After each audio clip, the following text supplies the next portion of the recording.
en general mucha data cualitativa, o sea, entrevistas, ¿no?, a los protagonistas, observaciones, y por supuesto algunas fuentes cuantitativas, como por ejemplo, no sé, soportarlos con información financiera de la empresa o ese tipo de fuentes. Y no se preocupen porque vamos a tener toda una unidad dedicada, cuando lleguemos a la segunda parte de la materia en octubre, a la escritura de casos de negocios, con lo cual esto es simplemente un pantallazo inicial. Bueno, entonces, la estructura del trabajo tipo caso de negocios en realidad es muy parecida a la que vimos anteriormente con la tesis, y los requisitos son los mismos, ¿sí? Hay que tener cursada la materia de metodología, naturalmente se puede empezar antes, pero digamos, para terminar de rendir y defender el caso, tiene que estar la materia cursada, y dependiendo del tipo de caso, ¿no?, o el ente funcional que uno vaya a usar para analizar el caso, hay casos que son más de estrategia, hay casos que son más de operaciones, hay casos que son más de finanzas, conmigo definirá el director y obviamente entre los tres un plan de trabajo acorde para terminar el caso según convenga y cuando ustedes se propongan también terminar y recibirse. Bien. Y lo mismo que con el trabajo de tesis o el trabajo de investigación, hay una defensa, ¿sí? O sea, al final del trabajo hay que presentar el caso, los resultados, una especie de defensa de tesina, obviamente con otra tónica, pero hay que presentar oralmente adelante de un jurado. Bueno, y el trabajo tipo plan de negocios, que esto es el departamento de Juan y de Denise, como ustedes muy bien saben, de la cursada de emprendimientos, el objetivo del plan de negocios es desarrollar un nuevo negocio a partir de un problema de negocio, lo que llamamos oportunidad, y es un plan que tiene que estar claramente respaldado por toda una serie de documentación y anexos, ¿no? Que también hay mucho trabajo de investigación de mercado que soporta, ¿no?, la conveniencia de desarrollar esa idea, ¿no? ¿Y cuáles son los requisitos? Bueno, naturalmente, la cursada de emprendimientos, en este caso, es el requisito más importante, con lo cual, de hecho, ustedes, me corrijo acá, en el caso de el trabajo tipo plan de negocios, no necesitan necesariamente tener metodología aprobada, pueden ya presentar ahora. Lo que es importante es que, obviamente, todo lo que tenga que ver con supervisar el trabajo y verificar que los lineamientos estén cumplidos, eso es algo que lo toman Denise y Juan con la cátedra, y una consideración muy importante son dos. Primero, acá no hay una defensa oral, ¿sí?, sino que se presenta el trabajo por escrito, ¿sí? Y lo otro que también es sumamente importante, y esto vale para los tres formatos, es que cada uno tiene que entregar un plan individual, ¿sí? Es cierto que ustedes en la cátedra de emprendimientos trabajan en equipos emprendedores, porque de hecho la realidad del ecosistema emprendedor es esa, pero ustedes tienen que considerar, ¿no?, que ante CONIAU, que es la autoridad competente que regula la educación superior, nosotros tenemos que entregar un título individual. Entonces, cada trabajo de final de carrera tiene que ser individual. Entonces, también, bueno, y eso obviamente lo pueden ver con Juan y con Denise, ver cómo individualizar el plan, a pesar de que tal vez 2 o 3 o 4 personas estén trabajando sobre la misma solución, ¿no?, o sobre la misma oportunidad de negocio. Entonces, pero tengan en cuenta que la entrega, al final del día, es individual, ¿sí? Y nuevamente, cualquier duda, consulta que tengan que evacuar respecto al formato, Denise y Juan están ahí a tiro. Y bueno, obviamente la cátedra recibe los trabajos escritos, como les decía hace un ratito nomás, no hay una defensa oral como es el caso de la tesina y el caso, y después se les envía la nota final. Bueno, acá como una especie de tabla de contenidos básica de lo que es el plan de negocios típico. Como verán, probablemente ustedes en el cuatrimestre hicieron un primer esbozo del plan. El trabajo que sigue después de cursar la materia, digamos, en gran medida mucho tiene que ver en engrosar ese plan con todos estos anexos, con robustecer la investigación de mercado, el plan financiero, el plan de marketing, etcétera, ¿no? Acá les recuerdo el mail de Denise, ¿sí? Porque bueno, realmente es ella la que está coordinando todos estos trabajos y quien tiene también el know-how para asesorarlos de la mejor manera.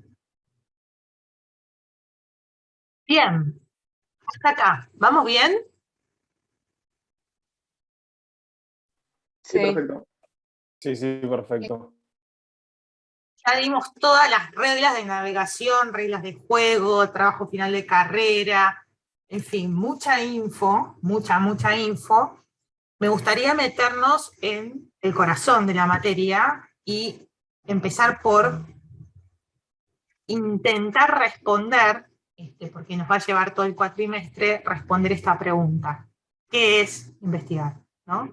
Y si Dios quiere también, harán un poco de experiencia propia en el proceso de investigar.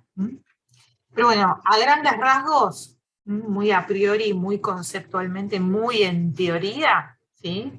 Investigar tiene que ver con ese esfuerzo sistemático y organizado, o sea, por algo estábamos en una materia que se llama metodología, ¿no? Ya la misma palabra te va indicando de que hay un orden, ¿no? Hay método, hay proceso, hay sistemas, hay organización para encontrar la solución a un problema, ¿sí? Y naturalmente, como nosotros nos dedicamos al management, a las ciencias empresariales, típicamente basado en encontrar la solución a un problema de negocio.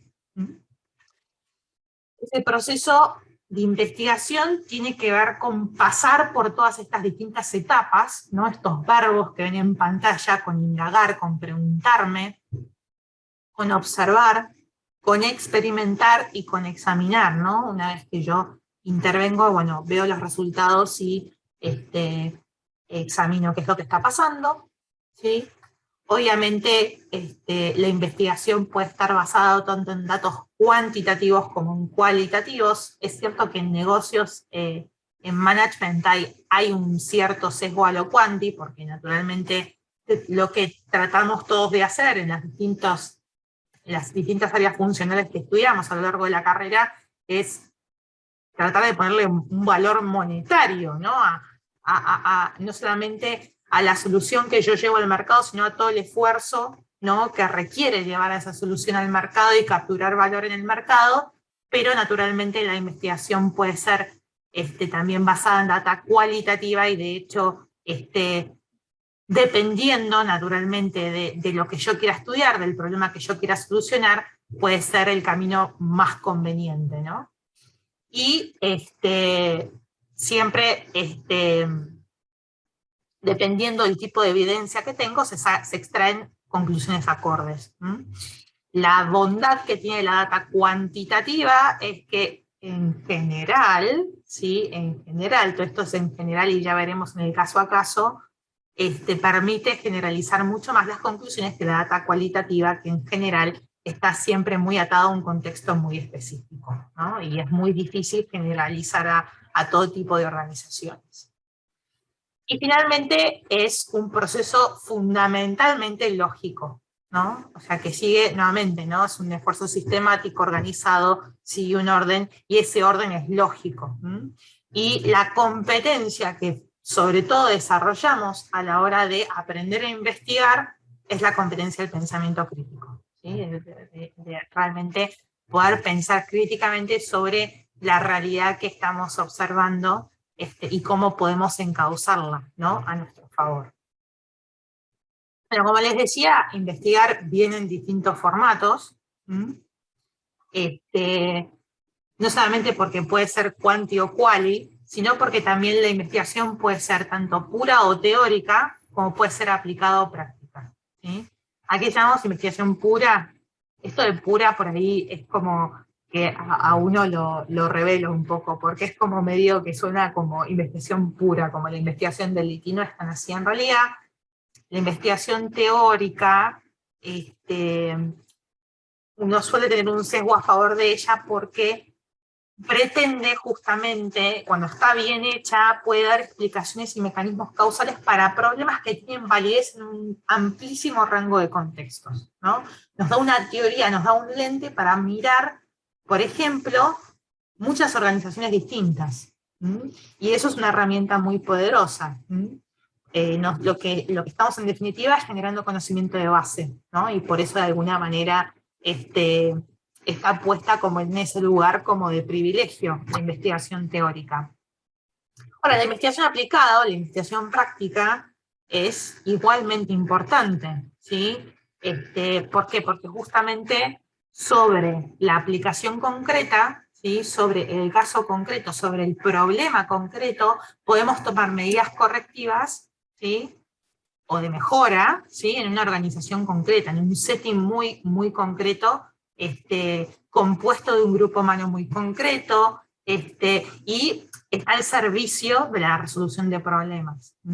Con lo cual, las dos obviamente apoyan a la toma de decisiones, tanto la investigación teórica como la investigación aplicada, pero bueno, la investigación aplicada claramente resuelve problemas muy concretos en una organización también concreta. Bien, ¿cuáles son las notas características de la investigación científica? ¿Sí? Acá cuando nos referimos a investigación siempre de alguna manera estamos asumiendo que la investigación es científica.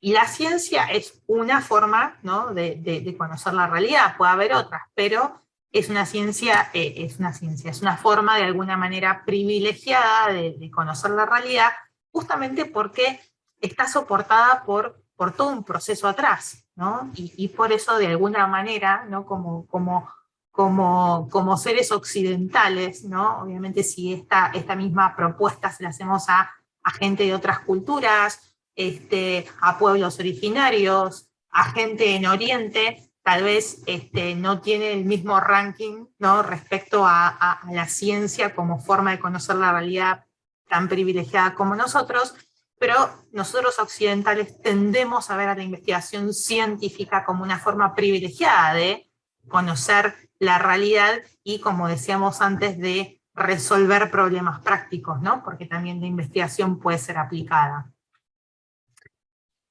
Y la investigación se caracteriza por ser propositiva en su foco. Siempre estoy enfocando y tengo una agenda atrás, no tengo un propósito, tengo una motivación. Estoy buscando algo, nuevamente, concreto. Perdón, a este punto debo haber dicho la palabra concreto unas 1000 millones de veces, pero insisto en que a veces es una palabra que es muy difícil de reemplazar porque estamos tratando de hacer foco justamente en la especificidad del trabajo que estamos haciendo, y la verdad es que la ciencia es también un lenguaje muy preciso y muy específico. Entonces, nuevamente, nos ayuda a ser concretos, ¿no? Esto de desarrollar el pensamiento crítico, parte de los frutos del desarrollo del pensamiento crítico tiene que ver con la capacidad, ¿no? De ser muy sucinto en la formulación de propuestas e ideas, ¿no? Y ser muy específico al respecto. La investigación es rigurosa, nuevamente, ¿no? Es un proceso, tiene sistema, tiene orden, tiene método. Es verificable, ¿sí? Porque nuevamente parte del rigor tiene que ver con reportar cómo llegué a la conclusión que llegué, ¿no? Y eventualmente, si otra persona sigue los mismos pasos, debería llegar a la misma conclusión. Por lo tanto, cuarta nota característica, es replicable, ¿no? Si yo, siguiendo los mismos pasos, llegué a la misma conclusión, he replicado, ¿no? Esa investigación original. Es precisa y es confiable, ¿no? Porque estoy siendo transparente en mis métodos, ¿no? En cómo yo arribo a determinada conclusión, es objetiva, puede ser generalizable, ¿sí? Sobre todo si estoy haciendo investigación pura, teórica, no tanto la aplicada, y es parsimoniosa, ¿sí? Esta palabra es un poquito poco habitual, digamos, tiene que ver con que la ciencia, una forma privilegiada de comunicación en la ciencia son los modelos, ¿sí? Si han usado micro, macro, probablemente han visto modelos, ¿no? Y los modelos que han visto en micro, macro, básicamente son una simplificación de cómo, por ejemplo, funcionan los mercados, ¿no? Las economías. Bueno, la ciencia privilegia el modelo como forma de explicación científica justamente porque es eso, porque es una simplificación de la realidad, ¿no? Que a pesar de simplificar muchas variables, al mismo tiempo es un lente que permite dar cuenta de muchas realidades y por lo tanto es una herramienta útil y poderosa. ¿Mm? Majo, perdón, ¿te puedo hacer una consulta? Por supuesto, Cristóbal. ¿La investigación científica se puede aplicar a la investigación pura y teórica y también a la aplicada? O sea, ¿son distintas formas de realizar la investigación? Claro, siempre, también en la investigación aplicada hay ciencia, digamos, ¿no? Porque hay proceso, porque hay método, porque hay una forma ordenada de hacerlo. Y de hecho, ahora con lo que les voy a decir, conocer herramientas de la investigación científica, sobre todo a un manager, y ustedes van a ser futuros managers probablemente en las organizaciones en las que se desempeñen, le ayuda a identificar, ¿sí?, qué conclusiones que me acercan mis colaboradores son válidas, ¿no? ¿Por qué? Porque uno está capacitado para evaluar un proceso riguroso para llegar a una conclusión. Eso es la ciencia, básicamente, ¿no? Y ese proceso riguroso para llegar a una conclusión puede estar aplicado a un problema de negocios específico, ese sería la investigación aplicada, o puede estar al servicio de la generación de conocimiento de base que pueda de alguna manera ofrecer una forma de mirar a muchos tipos de organizaciones, por ejemplo, en muy distintas industrias. Claro, ok. Perfecto, se entendió. Mil gracias. No, de nada. Bueno, ¿por qué es útil todo esto? Y a eso iba con, la verdad que la pregunta de Cristóbal me cayó justo, así que se la agradezco. ¿Qué valor nos aporta, ¿sí?, a la dirección de empresas, sobre todo, conocer de metodología de la investigación?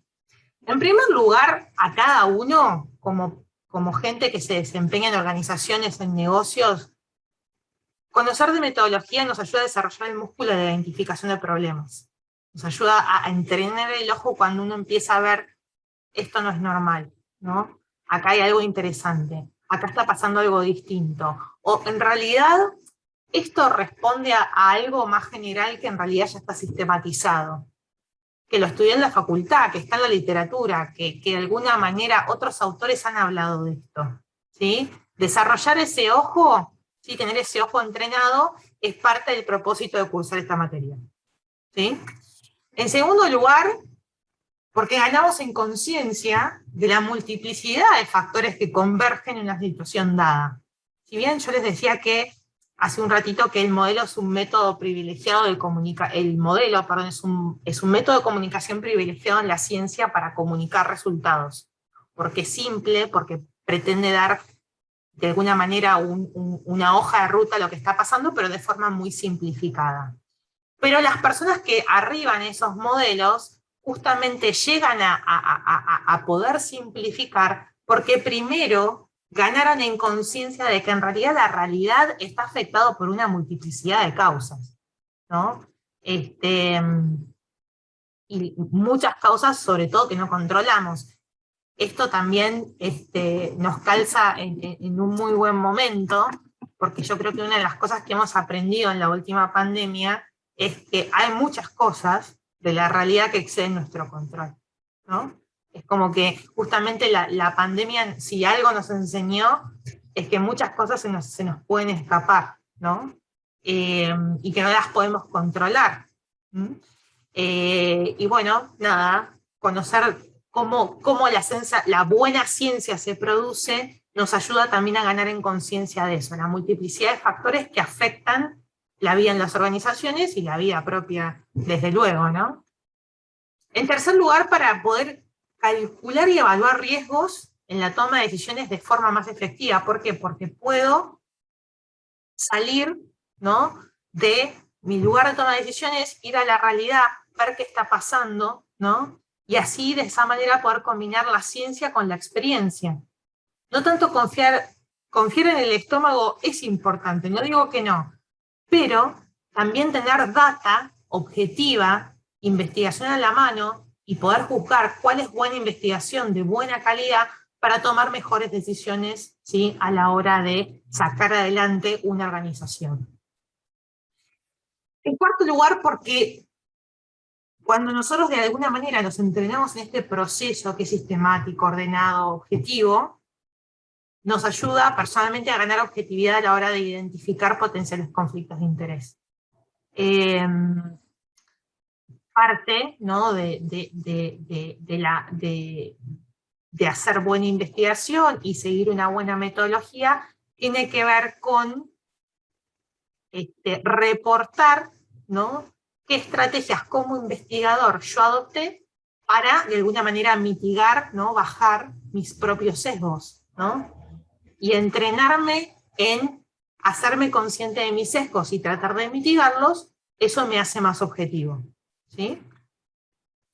Y finalmente, y esto es algo recontra útil, hasta tiene un retorno monetario muy objetivo, es que saber de metodología, saber qué es lo que hace un proceso ordenado, qué es lo que hace un proceso riguroso y robusto, nos ayuda como managers a identificar la buena y la mala consultoría, ¿sí?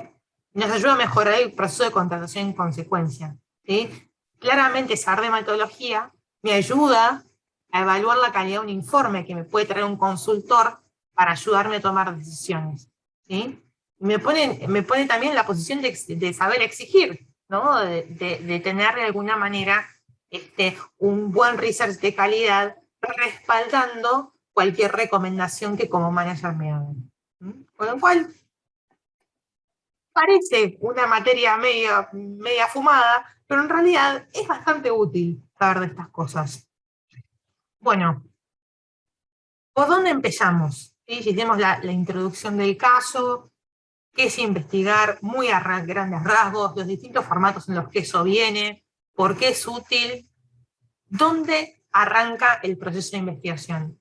Bueno, arranca precisamente lo que llamamos el problema de la investigación, ¿sí?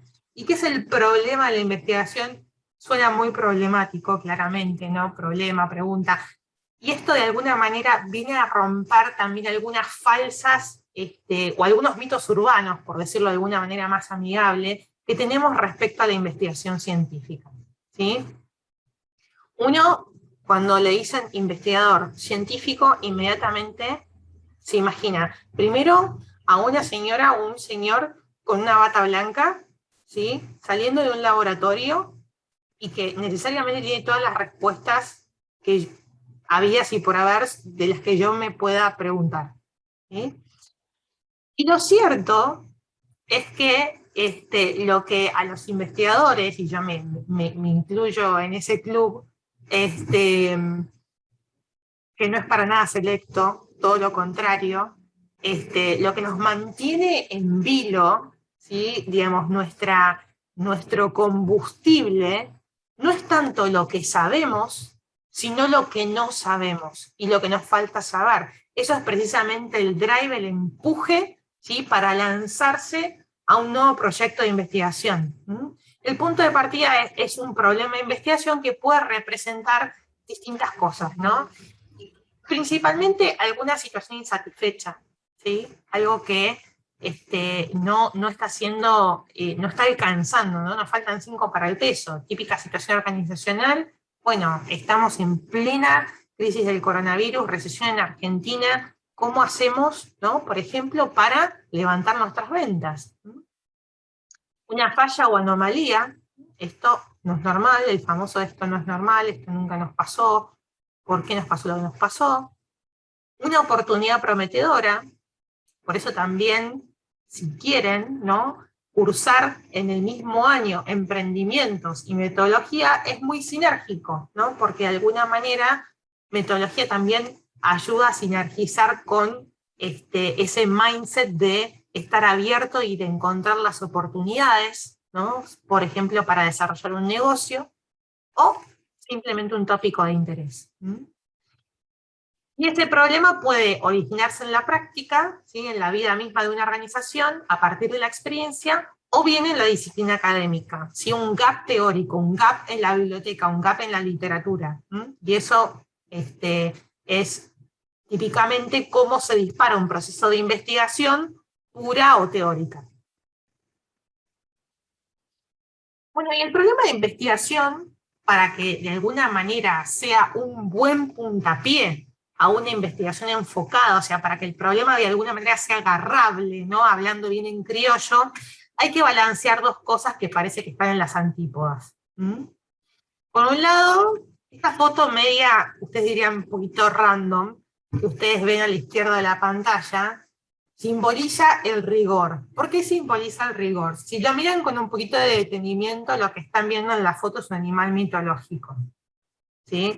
Es producto de la imaginación de una persona, ¿sí? ¿Y por qué lo ponemos como ícono del rigor? ¿Sí? Porque muchas veces, sobre todo los investigadores con un sesgo mucho más a lo puro, a lo teórico, buscan resolver problemas que están muy pero muy acotados, que metodológicamente pueden identificarse muy bien, que están muy bien trazados, que puede identificarse la causalidad de una forma muy clara, pero de alguna manera es un problema que solamente vive en su cabeza. No está de alguna manera teniendo ningún tipo de correlato con la realidad de una organización, ¿sí? En la otra punta del espectro tenemos el incendio, ¿sí?, que es el ícono de la relevancia. El típico, se me está prendiendo fuego tal cosa, ¿no?, en mi organización, ¿sí?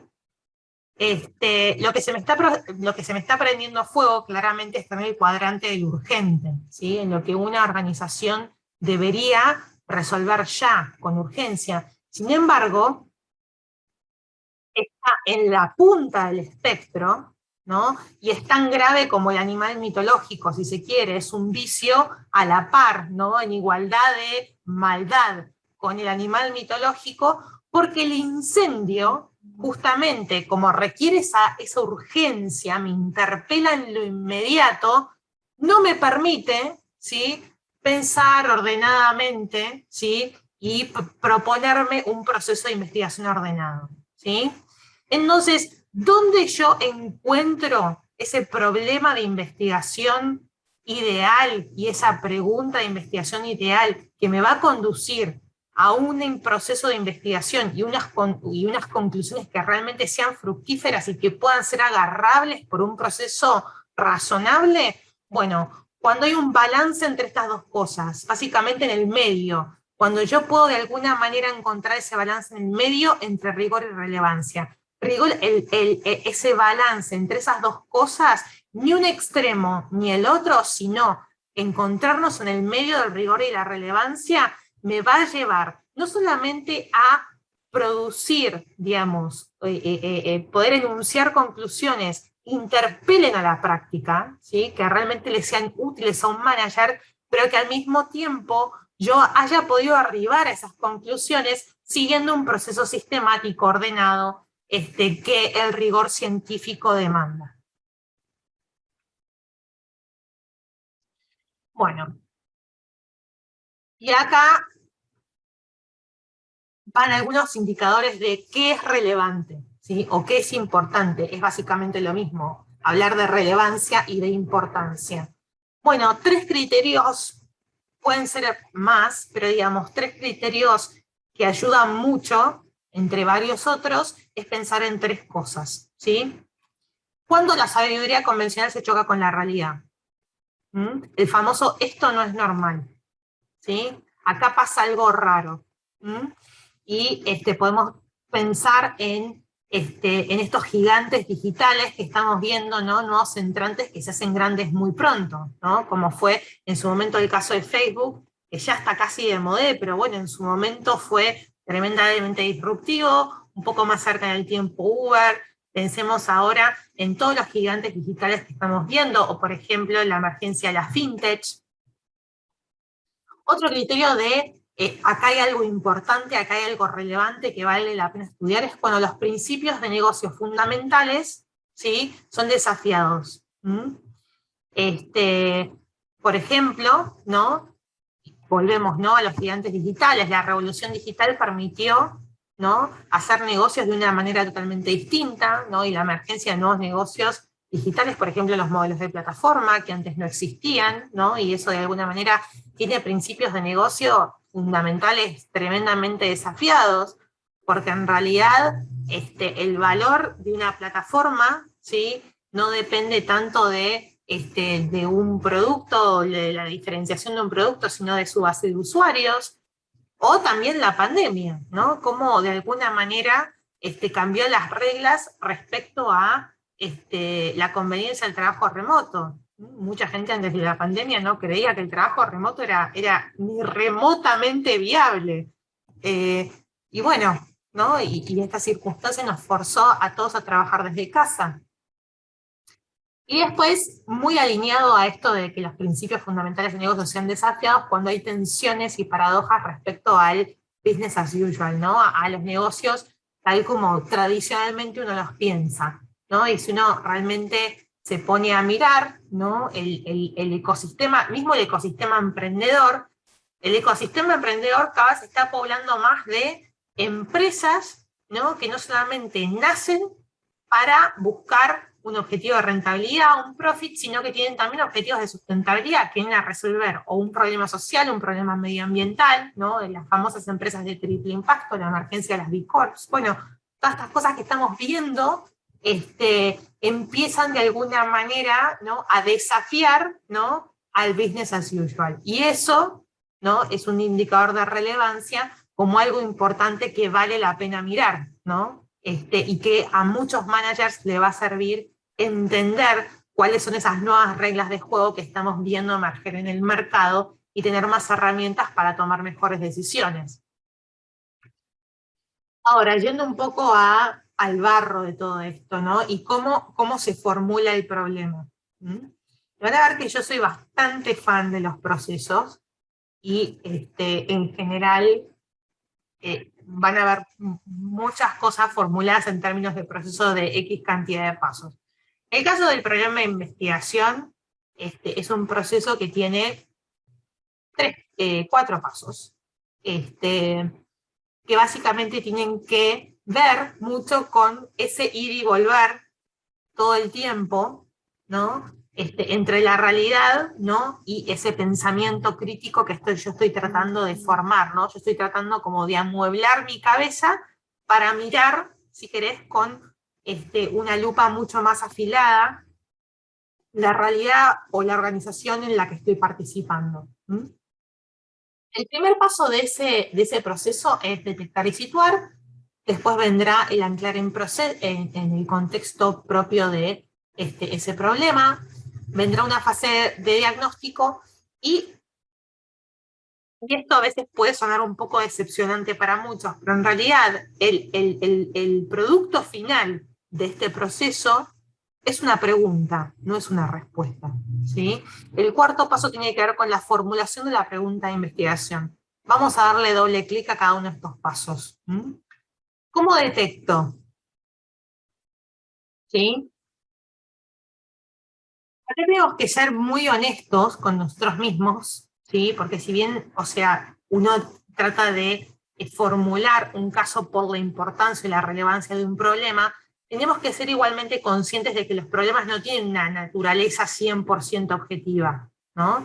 ¿Por qué? Porque son padecidos por stakeholders concretos. Nuevamente la palabra concreto acá apareciendo, pero digo, dependiendo, por ejemplo, ¿no?, donde yo esté posicionado en la cadena de valor, va a haber ciertos problemas o ciertos asuntos que a mí me golpeen mucho más fuerte que otros actores de la cadena. ¿sí? Lo mismo, por ejemplo, una situación que afecta a la comunidad en donde hay una empresa opera, pero tal vez a la empresa no le afecta tanto. Bueno, entonces los problemas de alguna manera se perciben de una manera distinta según donde uno esté parado, ¿no? Según los stakeholders concretos que los padecen. Entonces ahí también hay que empezar a abrir la cabeza y ser consciente de eso. Y también todos tenemos capacidad de almacenamiento limitado, ¿sí? Por eso tratamos de limitar los Zooms a un tiempo muy específico, pero tenemos lo que se llama la literatura racionalidad limitada, ¿sí? Y eso atenta en contra de la detección, porque a veces no somos capaces de ver la realidad en todos sus ángulos, y es normal, ¿sí? Hay cosas que se nos pierden de vista. Eso es absolutamente normal, básicamente es equivalente a ser un miembro de la especie humana. Todos tenemos nuestra complejidad mental, nuestros modelos mentales, nuestros sesgos, tendemos siempre a conformarnos, ¿no? Esta tensión que probablemente hayan visto en las organizaciones a explotar y no tanto a explorar. Tenemos ciertos recorridos neuronales por los que tendemos a pasar siempre y a evitar otros, ¿no? Justamente dado nuestro modelo mental. Bueno, todo eso nos afecta en nuestra capacidad de detectar problemas en nuestras organizaciones. Lo que tenemos que hacer es empezar a ganar en conciencia de todo esto, y tener cuidado con identificar animales mitológicos, ¿sí? Como, nuevamente, los problemas no siempre son objetivos, ¿no? Dependen mucho de la subjetividad y de mi racionalidad limitada. Tengo que estar muy atenta de no estar detectando algo que en realidad, en rigor, es un animal mitológico, algo que solamente vive en mi cabeza, ¿sí? Y es un pseudo problema sin anclaje en la realidad. Cuando empiezo a generalizar falsamente, sin ver una regularidad objetiva. Por ejemplo, cuando me dedico a formular problemas yo sola, sin hablar, por ejemplo, con otros miembros en la organización en la que estoy participando, ¿sí? Y no buscando la perspectiva de varios. Cuando yo me mando sola, ¿sí?, a detectar, tengo mayor riesgo de en realidad estar tratando con un animal mitológico que vive solo en mi cabeza y que en realidad no es relevante para nadie más que para mí, que yo me imagino que lo padezco. Por lo tanto, nada, estar atento, ¿no? El segundo paso es situar, ¿no? Eso también me ayuda a ganar en objetividad. Bueno, ¿cuál es el foco y el espacio temporal de este problema? ¿A qué audiencia y usuarios afecta? ¿Sí? ¿Cuáles son los stakeholders principalmente implicados? Por ejemplo, ¿qué área funcional está principalmente tomada por este problema? ¿Recorre toda la organización o es un problema que está muy localizado, por ejemplo, está muy localizado en el área de operaciones porque consistentemente hay fallas en este producto? ¿A qué nivel o unidad de análisis tengo que estar mirando el problema? ¿Sí? Esto tiene que ver con personas individuales, tiene que ver con algún equipo de la organización en particular, con la empresa como un todo. ¿Es un problema de la industria? ¿Sí? ¿O es un problema tal vez más macro, ¿no? Cuando uno piensa, por ejemplo, en la pandemia, ¿no? y la influencia en el consumo, bueno, es un problema claramente macro porque nos afectó a todos, ¿no? A todas las organizaciones de todas las industrias. Naturalmente, a cada industria le habrá afectado distinto, pero que nos afectó a todos, nos afectó a todos. Y en tercer lugar, ¿qué tan amplio es el problema y qué tan a fondo, ¿sí?, está impactando? ¿Dónde está impactando? ¿Por cuánto tiempo lleva impactando este problema? ¿Cuáles son las circunstancias en las que este problema se da? No es lo mismo que haya fallos en un proceso de manufactura, por ejemplo, porque tenemos un pico de demanda, ¿no? Cuando estamos en una época normal e incluso la demanda promedio, incluso por un poquito por abajo, ¿no? O sea que tenemos como un poquito más de tiempo para decidir qué es lo que está pasando, ¿no?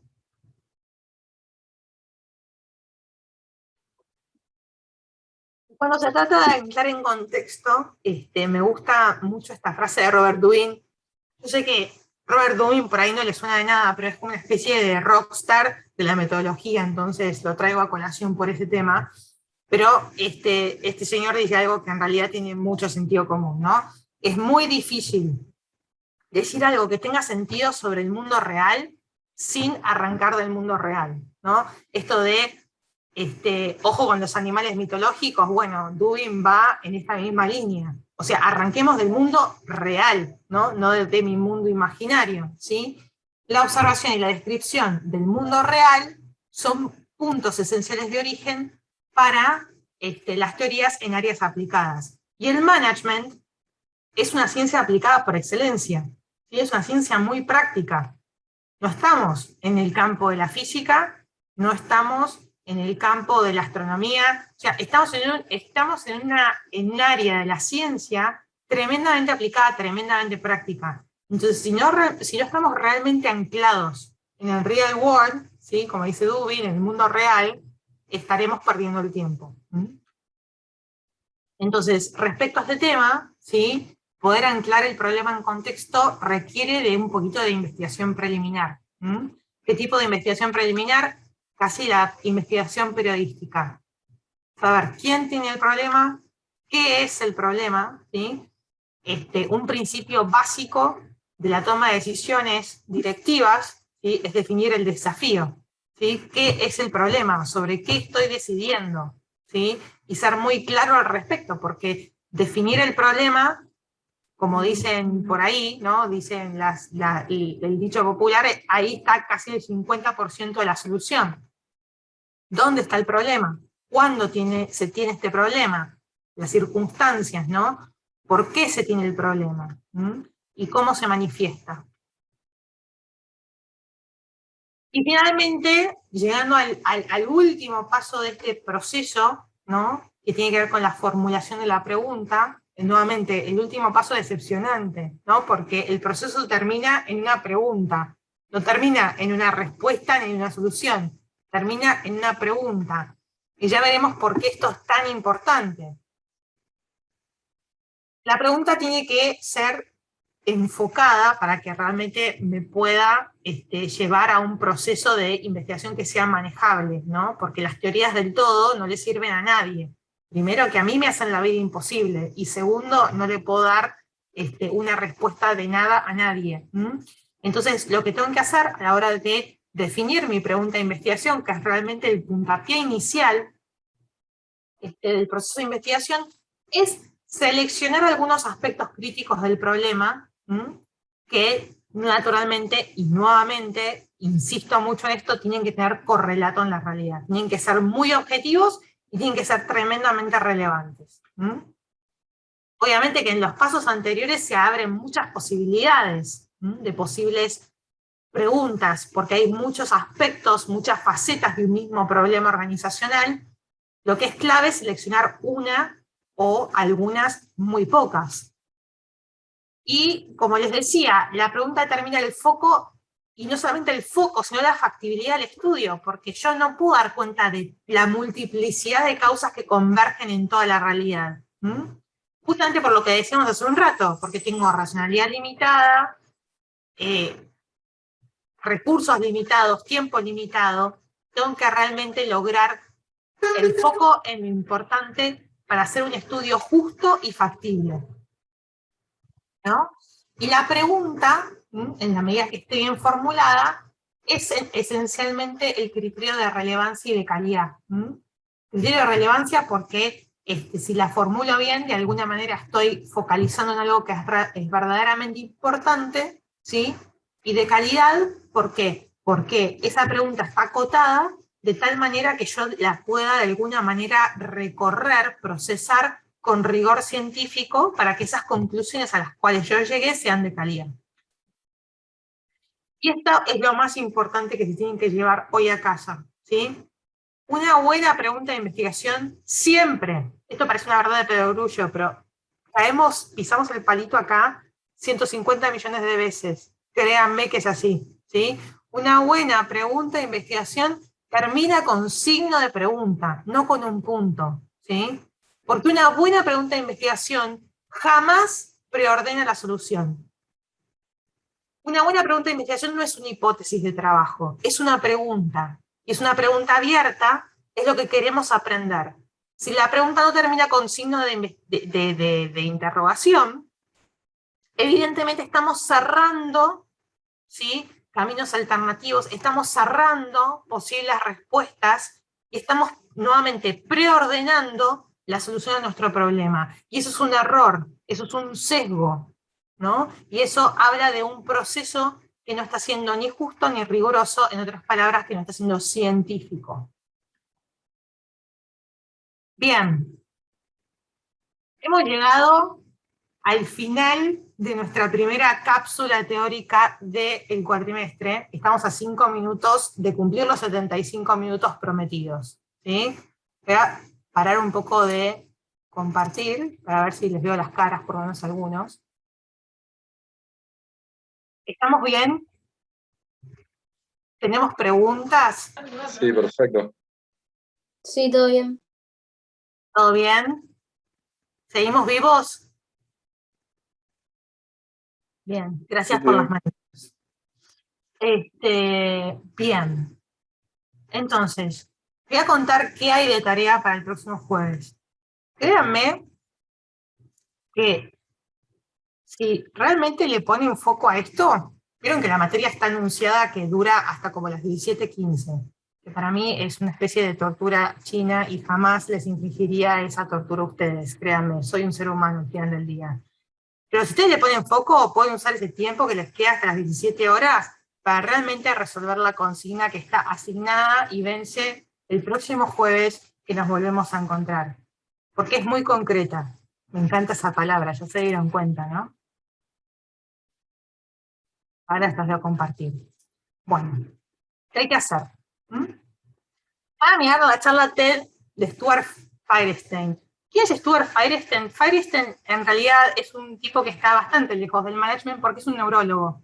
Es un neurólogo muy conocido, que habla sobre el rol de la ignorancia en la investigación científica. Parece una gran paradoja, pero en realidad lo que tiene que decir este buen señor tiene mucho que ver con lo que acabamos de discutir acerca de la pregunta y de las preguntas a la hora de encauzar y arrancar un proceso de investigación. Entonces hay un foro de debate, ¿sí?, donde se le sugieren 3 ideas para comentar de esa charla, o sea, 3 ideas que son bastante claves, ¿no? O sea, vieron que las charlas TED duran 15, 17 minutos, no más que eso, y no te da mucho más tiempo para comentar 3, 4 ideas, digamos, no es poco tiempo. Entonces hay 3 ideas claves que están presentadas en la charla y a ustedes les toca discutir, ¿no?, comentar sobre alguna de ellas en un máximo de 50 palabras, o sea que tienen que poner un Twitter, ¿sí? O sea, es muy corto lo que tienen que hacer, ¿sí? Pero tiene que ser un aporte, ¿sí?, a la discusión respecto a cómo esto linkea con la discusión que acabamos de tener, ¿no?, o la presentación que acabo de dar esta tarde. ¿Ok? Y eso vence el próximo jueves a las 14:30, que nos volvemos a encontrar. ¿Alguna pregunta? Majo, yo tengo una pregunta. Todavía no estoy con un tema administrativo que no me puede matricular. ¿Esta tarea está para entregar en el campus? Sí, me temo que sí. Bueno, igualmente lo que podemos hacer es... ¿Hay alguna forma, te lo puedo mandar por mail, por ejemplo? vale. Yo acá les pongo mi mail para que lo tengan. Y haz una cosa, Emanuel. Escribime un mail a ese mail que ves en pantalla y yo te paso la tarea por ahí hasta que subas al campus. Ok, Majo, perdón. ¿te la pido o directamente la hago y te la mando realizada? No, me vas a tener que tiene pedir porque no estás pudiendo ver la consigna completa. En el campus está la consigna completa. Ok, perfecto, ahora te hago un mail y te pido entonces, gracias. Perdón que interrumpa, Majo, son varios con esta situación para que estés al tanto. Supuestamente todos ya como se comunicaron con Secretaría, pero son varios, así que posiblemente más de uno te escriba. Bueno, fantástico. Por esta semana lo resolvemos así, y si Dios quiere, ya a partir de la próxima estamos todos arriba del campus. ¿Eh? Bueno, entonces, mmurcia@iae.edu.ar, ahí me pueden encontrar. Yo te puedo hacer una pregunta. En realidad, si no te molesta volver al slide de la tarea un segundito. Sí, cómo no. Dale, Perdón, gracias. si alguno No, se no hay marea. problema. Ahí Para está. sacarle foto. Dale. Perfecto. Sí, el punto es que les tengo que pasar el link de la charla, porque, bueno, igual la pueden llegar a encontrar en Google así, pero si necesitan el link de la charla y sobre todo las 3 ideas claves que no las ven ahí en la consigna, sí, van a tener que pedirme la consigna, no están en las slides.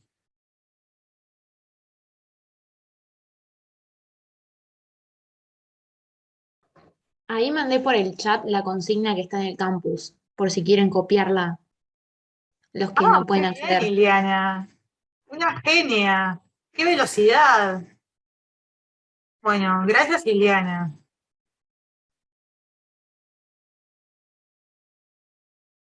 Ah, listo. Entre la foto al slide y que Liliana es una genia, no necesitan escribirme. Ahora sí, para mandarme su post específico de 50 palabras, van a tener que escribirme. Lamento decirles, van a tener que comunicarse con este ser humano. Bien. Bueno, gente, si no hay preguntas, siendo las 3:45, 65 minutos reglamentarios, nos despedimos. ¿Vale? Chao, muchas gracias. Chao, Gracias. gracias. Muchas gracias. Majo. Majo, nos Gracias. vemos. Gracias.